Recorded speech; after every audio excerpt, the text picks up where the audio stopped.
Достар, сәлем. Бұл Ерги Тайм. Мен бүгін Лондондамын. Әлемдегі ең озық стадиондардың бірі Тоттенхэм Хотспур стадионының алдында тұрмын. Чемпиондар лигасы 1-8 финал, жауапты кезең. Жергілікті Тоттенхэм командасы Мадридтік Атлетикомен ойнайтын болады. Мадридтегі бірінші ойын 2-5 есебімен ойсырата ұтылған болатын. Енді бүгін жеңу үшін Тоттенхэмге тамаша бір керемет камбэк жасау керек. Олай болса, стадионға кірейік. Чемпиондар лигасының тамаша кешін ішінен атмосферасын барлығын сезіндіріп көрсетіп боламыз. Негізі бұл ойынға билет алу аса қатты қиын болған жоқ. Бос билеттер өте көп. Өйткені осы қазіргі кездегі осы маусымдағы Тоттенхэмнің ойыны өте нашар десе болады. Команда чемпионшипке ұшып кетейін деп жатқан жағдайы бар.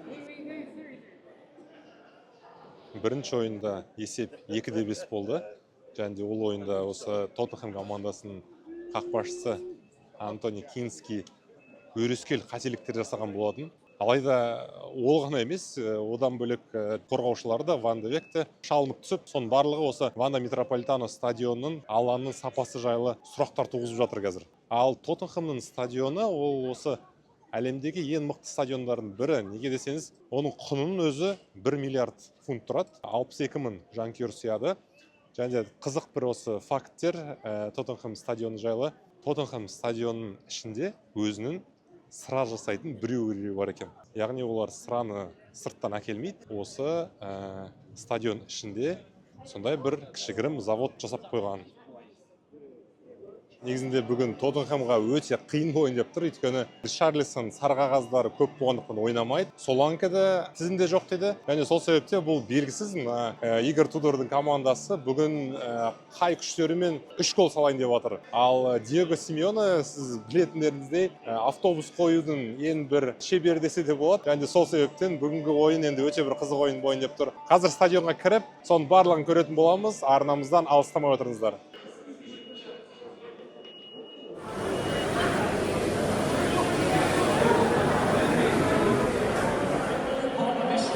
Family from Seven Sisters to Sydney, we're everywhere and we're proud to be bonded.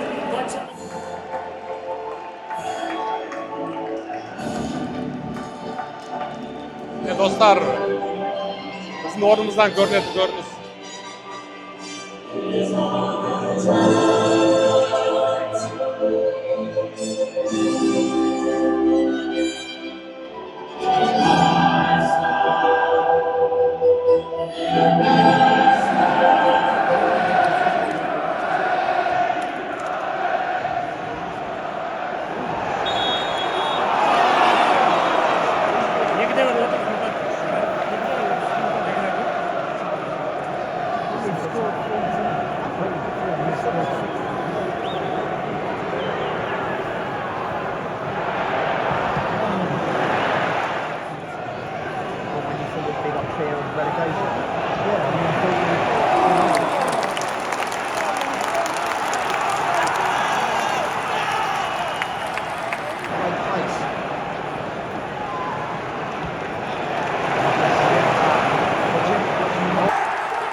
Достар, бірінші тайм аяқталды.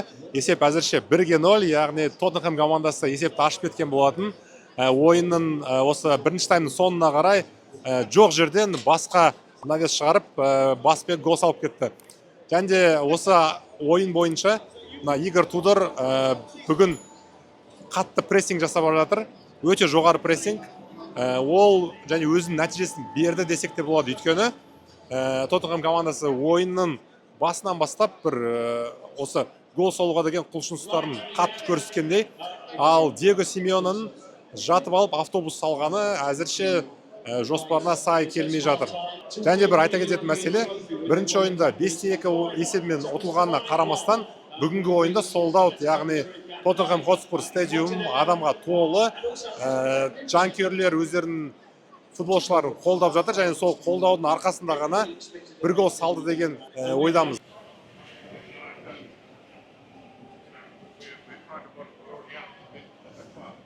Can I have one signature pie? It's with beef, right? Thank you. And drinks, you got like Coke Zero or something? Yeah, one Coke Zero. Thank you. Мен қазір осы ағылшындардың пирогын алатын боламыз. Тоттенхэм signature pie дейді. Сиырдың етімен 6 фунт. Және де сусындары 3,5 фунт. Thank you. Достар, не тамаша! Есеп 2-1, Хави Симонс гол салды. Мынау енді футбол көрсе, асты жерге қояды деген сәт болды. Мен тамағым, ал міне гол.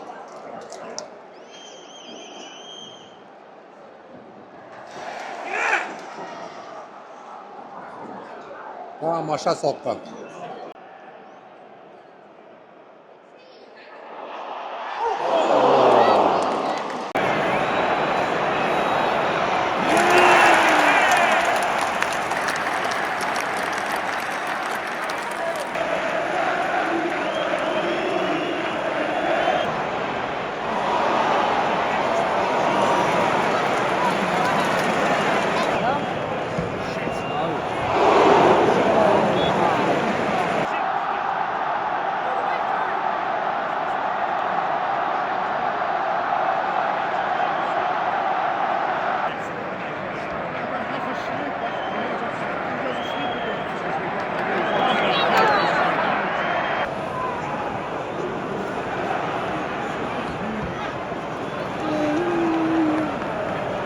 Сонымен достар, ойынның 85-ші минуты стадионның жартысы кетіп қалды десек те болады, өйткені ойын 2-2, өкінішке орай Атлетико есепті теңестіріп кеткен.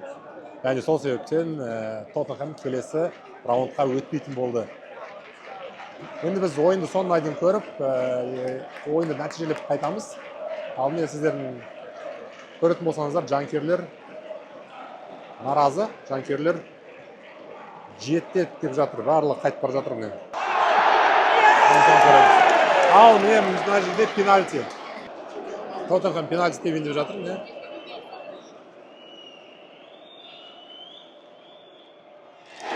Тамаша. Достар, Тоттенхэм гол салды. Есеп 3-2. Ойын әлі бітпеді. Әлі де мүмкіндік бар, әлі де ниет бар. Жанкүйерлерді жандандырып жатыр.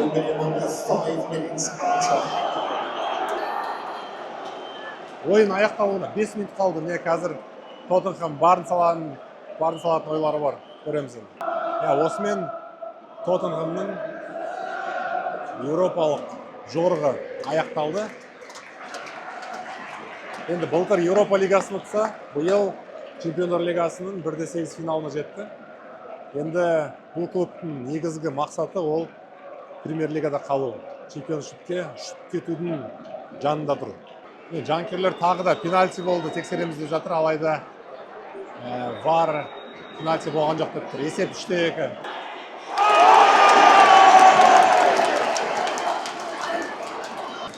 Ойын негізінде нашар болмады, ойын жақсы болды.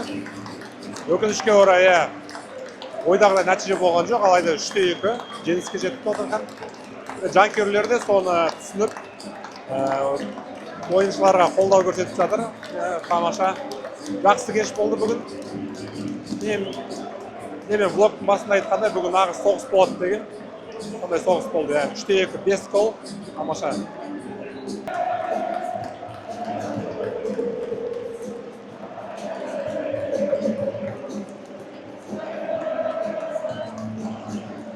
Сонымен достар, сіздермен болған Ерге Тайм. Бүгінгі влогты көргендеріңізге рахмет. Арнамызға жазылып, лайк қойып кеттіңіздер. Тоттенхэм Атлетико Мадрид 3-2.